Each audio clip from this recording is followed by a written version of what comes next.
위해서 목숨을 잃고 고통당하신 모든 분들의 헌신과 수고를 기억하는 호국의 달입니다. 이 땅에서 우리가 누리는 자유와 평화가 거저 얻어진 것이 아니라 많은 분들의 고귀한 희생이 있었습니다. 그분들의 나라를 위한 희생에 대해서 감사의 마음을 잊지 말아야 할 것입니다. 그 희생으로 이 땅의 자유와 평화가 또한 헛되지 않도록 해야 할 것입니다. 각자의 권리만 주장하는 공동체는 언젠가는 흔들릴 수밖에 없습니다. 하지만 생명을 바치고 자신의 책임을 다한 사람들이 많은 공동체는 나라가 든든하게 세워지게 됩니다. 자신의 안위를 살피기보다는 죽으면 죽으리다 라고 하는 각오로 자신의 민족에 대한 책임을 다한 에스더 같이 그리스도인은 이 땅을 바라보면서 이기적인 생각은 내려놓고 책임적인 모습으로 살아야 합니다. 그리스도인은 그 누구보다 이 사회와 나라와 민족의 문제에 대해서 책임을 감당해야 되는 사람입니다. 세상의 힘을 가진 자들이 나라를 다스리고 지키는 것이 아니라 하늘과 땅과 바다를 다스리시고 지키시는 하나님이 이 나라 민족의 흥망성쇠를 지고 계심을 기억해야 합니다. 그렇다면 우리는 하나님께서 이 나라를 다스리시고 지켜주시도록 기도하고 또 믿는 자로서의 책임을 다해야 할 것입니다. 본문에서 하나님께서 솔로몬의 성전 헌당식을 끝냈을 때에 말씀하시는 내용입니다. 계속적으로 하나님 주시는 복을 누리며 살 수 있는 비결을 말씀합니다. 오늘 14절 말씀을 보시면은 다시 한번 보겠습니다. 내 이름으로 일컫는 내 백성이 그들의 악한 길에서 떠나 스스로 낮추고 기도하여 내 얼굴을 찾으면 내가 하늘에서 듣고 그들의 죄를 사하고 그들의 땅을 고칠지라. 인생에 어떤 시련 위기가 있을 때에 악행을 버리고 그릇된 길에서 돌아서서 하나님께로 향해야 한다는 말씀입니다. 철저한 회개를 말합니다. 그런데 내 자신의 회개할 것이 설령 없다 할지라도 우리 가정은 잘 지낸다 할지라도 이 말씀은 이 땅 가운데 우리가 발붙이고 사는 이 땅 가운데에 있는 악행을 보면서 내가 회개할 것인 것처럼 그런 마음으로 겸손하게 하나님 앞에 나아가 회개할 것을 촉구하고 있는 것입니다. 회개가 무엇입니까? 동적으로 걷던 사람이 그 길이 잘못됐다 그렇게 깨달으면은 그것을 돌이켜서 길을 바꿔야 하는 것입니다. 이게 회개입니다. 회개했다고 하면서 여전히 동적으로 걷는 사람은 진정한 회개의 사람이 아닙니다. 내가 지금 생각하고 걸어가고 있는 이 길이 잘못된 길이다. 하나님이 말씀하셨으면은 그러면은 정반대의 길, 서쪽 길로 갈 때에 회개했다고 볼 수 있습니다. 하나님은 솔로몬에게 국가적인 재난과 위기가 왔을 때에 먼저 할 행동이 뭔가? 악한 길에서 떠나서 그 길을 돌이켜서 낮아지고 겸손해라 합니다. 그리고 하나님 이 땅을 고쳐주십시오 라고 하나님의 얼굴을 구하면서 나아갈 때에 도와주신다 말합니다. 악한 길에서 떠나 스스로 낮추고 기도하여 내 얼굴을 찾으면 말씀하지. 하나님께서 이 땅 가운데에 평화와 자유와 통일을 주시기를 원하시지만은 악행을 멈추지 않고 겸손히 회개하지 않고 돌이켜 구하지 않으면 주시지 않는다는 겁니다. 그런데 그 회개하고 돌이켜야 할 당사자, 책임 있는 자가 누군가?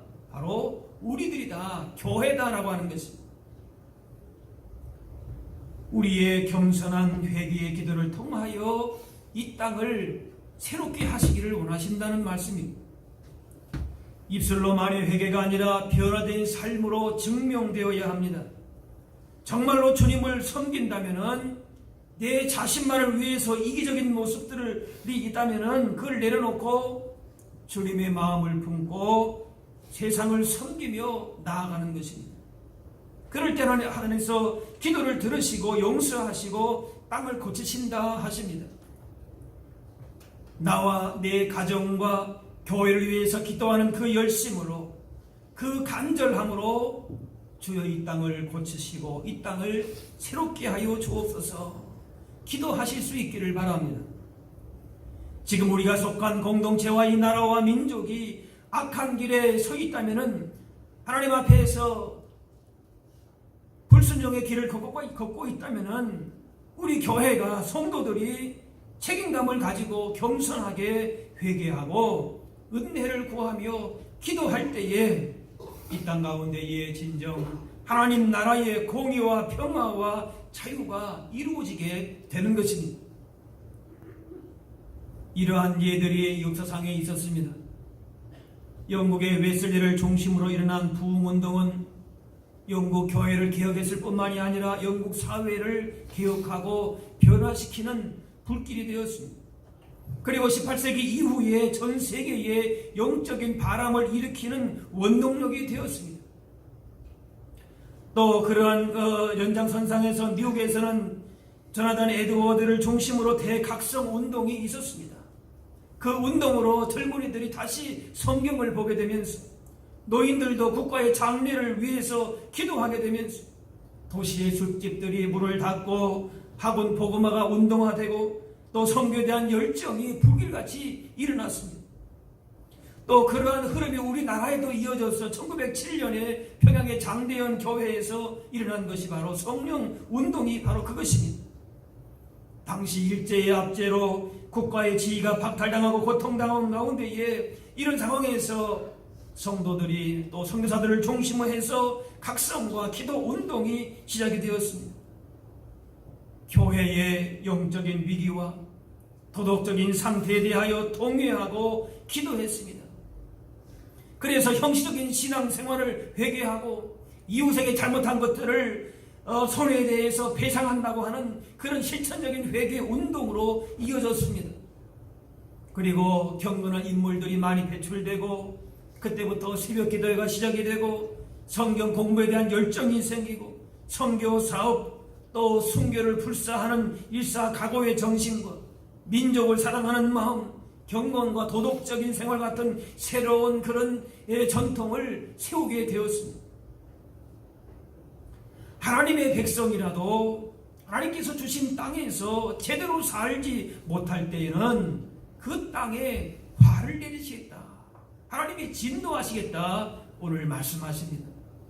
13절에 내가 하늘을 닫고 비를 내리지 아니하거나 혹 메뚜기들이 토산을 먹게 하거나 혹 전염병이나 내 백성 가운데 유행하게 할 때에 합니다.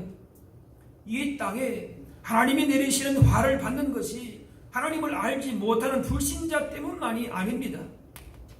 내 이름으로 일컫는 내 백성이 그들이 악한 길에서 떠나야 함을 말씀합니다. 이 믿지 않는 세상에 악한 일을 하는 사람들이 얼마나 많습니까? 그런데 그 책임이 그걸 위해서 기도하고 중보해야 할 그 책임을 맡은 사람이 바로 누구라고요? 우리 믿는 사람이다 라고 말씀하는 거예요. 그렇지 않기 때문에 내가 이 땅에 화를 내려 하나님의 진노가 임할 수 있다 그렇게 말씀합니다. 성도들은 이 땅의 악행으로 말미암은 하나님의 심판에 대한 책임을 가지고 살아야 합니다. 에스겔 말씀에 악인에게 일러서 그의 악한 길을 떠나 생명을 구원하게 하지 아니하면 그 악인은 그의 죄악 중에서 죽으려니와 내가 그의 핏값을 내 손에서 찾을 것이다. 믿는 자들의 손에서 그 핏값을 찾을 것이다 말씀합니다. 성도의 영적인 책임이 얼마나 중요한지를 말씀합니다. 믿는 자들이 믿음의 영적인 책임을 다하지 못하여서 악인이 죽게 되었을 때에 그 핏값을 믿는 자들의 손에서 동시에 찾는다라고 하는 말씀입니다. 세상을 향한 영적인 임무가 귀한 동시에 그 책임이 막중함을 말씀합니다. 가정과 이웃과 나라와 민족을 바라보면서 복음을 전하고 하나님의 나라를 이루어갈 수 있는 책임이 우리에게 있음을 알아야 할 것입니다. 또 에스겔 22장의 말씀 보면은 성 무너진 데가 있는데 그렇게 그것을 멸하지 않게 할 사람을 하나님께서 찾으셨는데 찾다가 찾지 못했다 그럽니다. 지금 이 나라의 기초가 흔들리고 성이 무너졌는데 그 성을 막을 사람이 찾아야 되는데 그 사람이 아무도 없다라고 하는 것이, 그래서 결국에는 진노의 불로 멸하여 그들의 행위대로 그들 머리에 보응했다 이렇게 말씀합니다. 불신자가 하나님을 인정하지 않은 것 때문에 진노하시지 않으십니다. 하나님의 백성이 이 땅 가운데서 주신 사명을 제대로 감당하지 않은 것이 더 큰 문제라는 겁니다. 이름은 그리스도인 하나님의 자녀인데 하나님의 뜻은 구하지 않고 세상적인 가치만을 따라 자기 욕심대로 살아가는 것, 거기 하나님께서 반드시 거기에 대해서 보응하신다는 겁니다. 믿는 자들은 우리가 먼저 하나님 앞에 바로 설 때에 내가 일하는 직장이 복을 받고 내가 살고 있는 것이 복의 통로가 됩니다.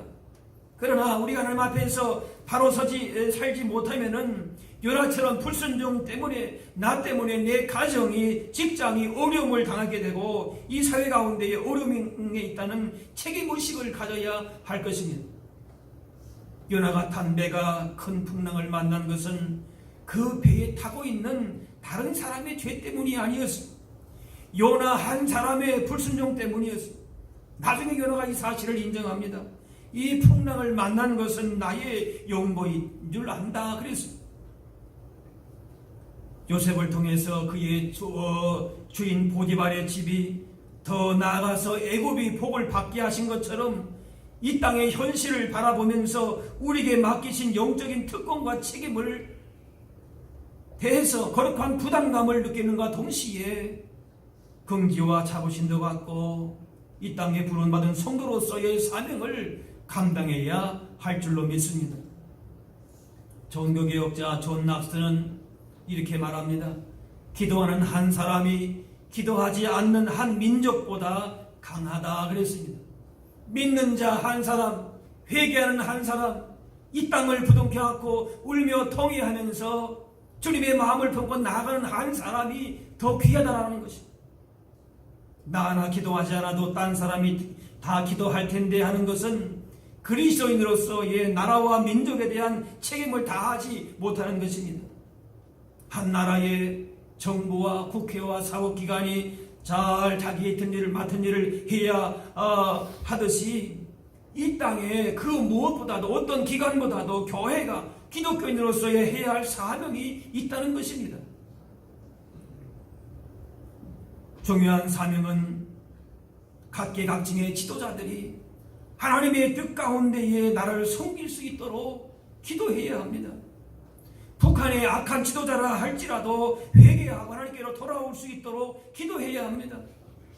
비난하고 조롱하는 것은 누구나 하지만은 기도하는 것은 하나님의 사람들만 할 수 있습니다. 믿는 자들의 기도와 순종을 통해서 하나님은 이 땅 가운데에 일하시고 구원의 역사를 나타내 주실 줄로 믿습니다. 마태복음의 주님은 이렇게 말씀하십니다. 내가 천국 열쇠를 내게 주리니 내가 땅에서 무엇이든지 매면 하늘에서도 매일 것이요 내가 땅에서 무엇이든지 매면 하늘에서도 풀리라 하십니다. 하나님이 아무리 매고 싶어도 교회가 성도들이 매지 않으면 이 땅 가운데에 매이는 역사가 안 나타나는 것입니다. 하나님이 이 땅의 문제를 아무리 풀고 싶어도 교회가 우리들이 풀지 않으면 풀리지 않습니다. 우리들이 이 땅을 향한 막중한 책임이 있음을 알고 맬 것은 매고 풀 것은 풀어야 하는 것입니다. 복음을 전했음에도 악인이 회개치 않았다면 그 책임은 악인에게 있다고 하셨습니다. 우리는 그 책임을 감당하는 것이 중요합니다.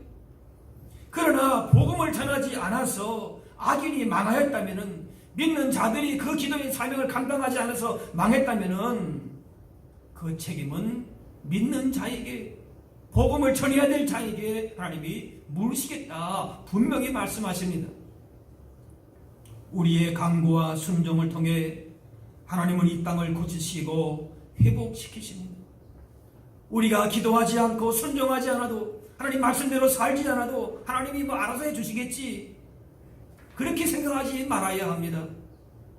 에스겔 말씀에 그래도 이스라엘 족속이 이같이 자기들에게 이루어 주시기를 내게 구하여야 할지라 말씀합니다. 주시기로 약속한 것이 있다 할지라도 어떻게 해요? 그렇게 해달라고 기도해야 된다.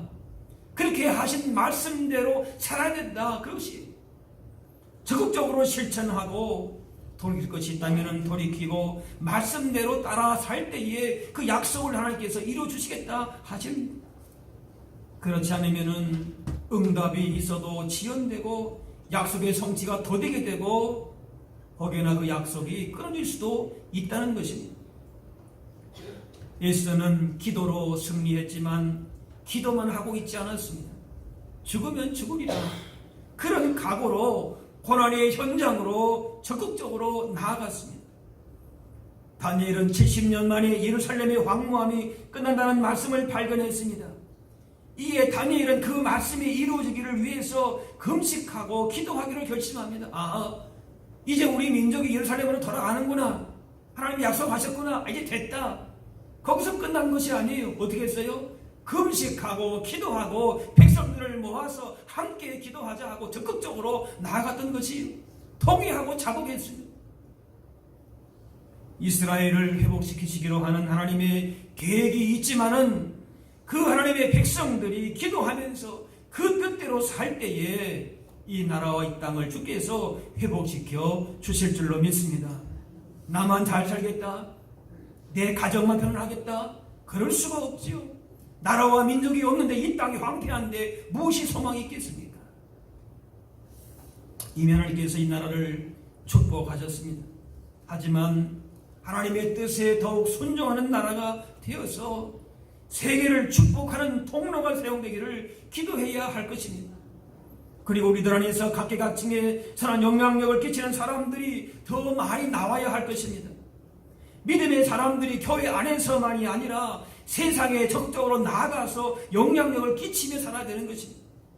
교회 안에서만 우리가 내 권리와 주장을 하는 것이 아니라 세상 가운데서 여러분의 가정과 직장과 이웃 가운데에 저분 보니까 내가 믿고 싶다, 교회 나가고 싶다, 이 땅에 소망이 있다, 그런 아름다운 향기가 나타나야 될 것입니다. 기도와 말씀으로 무장한 하나님의 사람들이 정치와 경제와 사회와 문화에 관심을 갖고 그 속에 들어가 녹아지고 빛이 될 때에 분명히 이 나라가 건강한 나라가 될 것입니다. 이렇게 우리가 믿음 위에 바로 서서 말씀대로 살아갈 때에 이 나라와 민족은 희망이 있습니다. 그래서 이 땅이 하나님이 쓰시는 나라가 되고 복음으로 통일된 나라가 되고, 그래서 마지막 때에 복음으로 성경 태국이 될 수 있도록 그렇게 기도하고 순종해야 할 것입니다. 백범 김구 선생은 이런 말을 했습니다. 할 일을 찾는 백성은 흥하고 원망을 찾는 백성은 망한다 그랬습니다. 어려움이 있을 때에, 이 나라가 어려울 때에 내가 할 일이 뭔가, 그러면서 돌아보면서 그 찾는 사람은, 그런 사람이 많은 공동체 나라는 흥한다, 잘된다 그 말이에요. 그런데 나라가 공동체가 어려울 때에 서로 비판하고 악한 말을 하고 원망거리를 찾으면은 결국 그 공동체는 망할 수밖에 없다는 얘기죠. 세상 사람들은 다 그런 말과 행동을 한다 할지라도 우리 믿는 사람들은 책임적인 자세를 가지고 나라를 회복하고 건강하게 하고 살기 좋은 나라가 되게 하고 세계 만방에 선교하는 나라, 세계에 대한민국에 대한 인식을 새롭게 해주는 그런 일들이 일어날 수 있도록 그렇게 해야 할 것입니다. 지금 한류가 뭐 이렇게 많이 퍼진다 그러는데 그곳에 선교사님들이 그런 도움을 많이 받는다 그래요. 한국에 대한 호기심이 있으니까 선교사님들에 대한 호기심도 일어나게 되고, 그런 다 좋은 영향을 끼치는 것이지. 시편 말씀에 여호와를 자기 하나님으로 삼은 나라 곧 하나님의 기업으로 선택된 백성은 복이 있다 말씀합니다. 우리가 다른 나라들과 외교적으로 좋은 관계를 유지하고 또 공동의 번영을 이뤄나가는 것도 필요한 일입니다. 외교적인 관계를 잘 맺을 수 있는 것도 하나의 국력이라고 할 수 있습니다. 그러나 근본적으로 우리 주위에 어느 나라를 누가 의지해야 될 것인가? 미국이냐, 중국인가, 일본인가, 러시아인가? 그것이 아니라 하나님을 의지하는 나라가 되어야 할 것입니다. 단순히 경제와 국방의 힘만 세워지는 나라가 아니라 여호와를 우리 민족의 하나님으로 삼고 그 하나님을 의지하는 살아가는 그런 나라가 될 때에 그 나라가 복이 있고 또 소망이 있는 것이지. 우리나라는 선진국 대열에 들어설 수 있는 주요 국가가 되었습니다. 하나님을 의지하면서 받은 복입니다. 이제 이 복을 지키고 하나님 앞에 더욱 쓰임받기 위해서 하나님을 더욱 의지해야 할 것입니다. 주변의 다른 나라들은 외교적인 그런 계산법에 의해서 서로 도움을 주고 받습니다. 그러나 서로에게 얻어질 가치가 더 이상 생기지 않는 한 또 언젠가는 멀어질 수밖에 없을 것입니다. 그러므로 사람이나 나라를 의지하지 말고 하나님을 의지할 때에 이 나라가 견고하게 설 수 있습니다. 이 책임이 바로 우리에게 있는 것이죠. 한국교회는 성장을 거듭해서 이제 전 세계를 향해서 복음 선교국이 되었습니다. 그런데 지금 이러한 하나님이 주시는 복 속에서 너무 자만해져 있는 것이 사실입니다. 첫사랑의 간격보다는 형식과 외식의 모습으로 살면서 세상 사람들은 그런 교회를 보면서 이제는 교회도 우리들과 별반 다를 것이 없다 이렇게 생각하기에 이르렀습니다. 세상과 다를 것이 없는 모습으로 살고 있는 것입니다. 그러면 교회에도 사람들이 더 이상 소망을 갖지 않습니다. 교회의 영향을 받고 싶어 하지 않습니다. 이런 모습으로 살면은 설령 우리 시대까지는 그래도 괜찮을지 모르지만은 그 문제는 다음 세대입니다.